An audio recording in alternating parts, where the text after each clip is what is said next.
Hello everybody.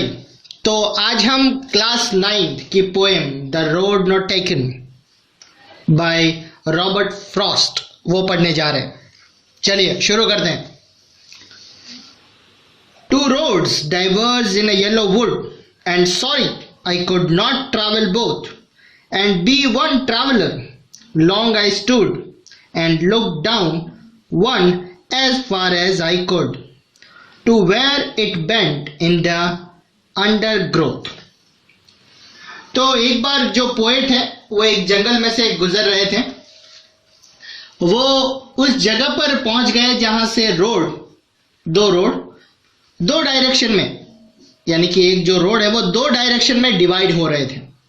सिर्फ एक अकेले ट्रैवलर होने की वजह से वो एक ही टाइम दोनों रोड पर ट्रैवल नहीं कर सकता था। उन्हें उस दोनों रोड में से एक को ही चूज करनी थी। वो वहां खड़े रहे और काफी देर तक सोचते भी रहे। उनको उनमें से एक रोड के साथ उतनी दूरी तक नजर दौड़ाई जहां तक वो देख सकते थे। वो उस पॉइंट तक देख पाया जहां रोड झाड़ियों के पीछे से होती हुई मुड़ रही थी। यानी कि जो पोएट है उन्होंने नजर घुमाई, जैसे हम दूर दूर तक जैसे नजर घुमाते हैं रोड पे, उसी तरह उन्होंने घुमाई और तब तक घुमाई जहां से रोड दिखनी बंद हो गई। नेक्स्ट है then took the other just as fair and having perhaps the better claim because it was grassy and wanted wear though as far that the passing there had warned them really about the same। तो इस lines में जो poet है वो बता रहे हैं कि एक सुबह ऐसी जगह पर पहुंच गए वो जहां से रोड्स दो अलग अलग डायरेक्शन में डिवाइड हो जाती थी। दोनों रास्ते पत्तों से ढके हुए थे। पोएट ने दूसरी रोड पर से जाने का डिसीजन लिया।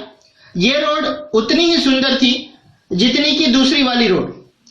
इस पर घास उगी हुई थी, इससे यह पता चलता था कि इस रोड पर या इस रोड को ज्यादा इस्तेमाल नहीं किया गया था। यानी कि जिस रोड को ज्यादा इस्तेमाल नहीं किया गया था उस पर कोई आता जाता नहीं था, तो घास उग गई थी। पोएट ने सोचा कि इस रोड पर से ट्रैवल करने का सबसे ज्यादा और पक्का कारण बनता था उस पॉइंट तक जहां पोएट उस टाइम पर खड़े थे। दोनों रोड पर इस्तेमाल और घिसी हुई हो ऐसे बराबर बराबर सबूत दिखाई दे रहे थे। नेक्स्ट है and both that morning equally lay in leaves no step had trodden black oh I kept the first for another day yet knowing how way leads on to way I doubted if I should ever come back। तो poet बता रहे हैं कि एक सुबह poet ऐसी जगह पर पहुंच गए जहां से रोड दो अलग अलग डायरेक्शन में डिवाइड हो जाती थी। दोनों रास्ते पत्तों से यानी कि लीव्स से ढके हुए थे। ऐसा लगता था कि उन रोड पर से कोई भी पर्सन पास आउट यानी कि गुजरा हुआ नहीं था।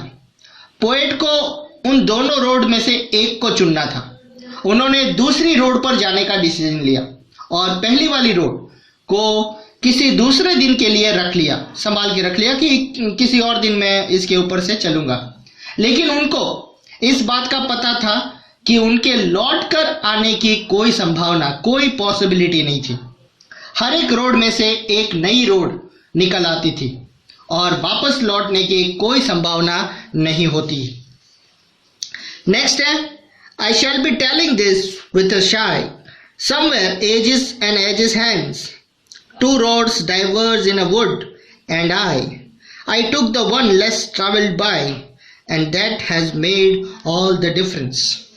तो इसमें जो पोएट है वो बता रहे हैं कि एक दिन ऐसी जगह पर वो पहुंच गए, फिर से वही बात करते हैं, जहां से रोड्स दो अलग अलग डायरेक्शन में डिवाइड होती थी।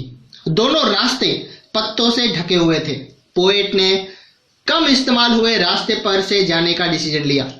इस डिसीजन ने उसके फ्यूचर कोर्स को हमेशा के लिए पक्का कर लिया।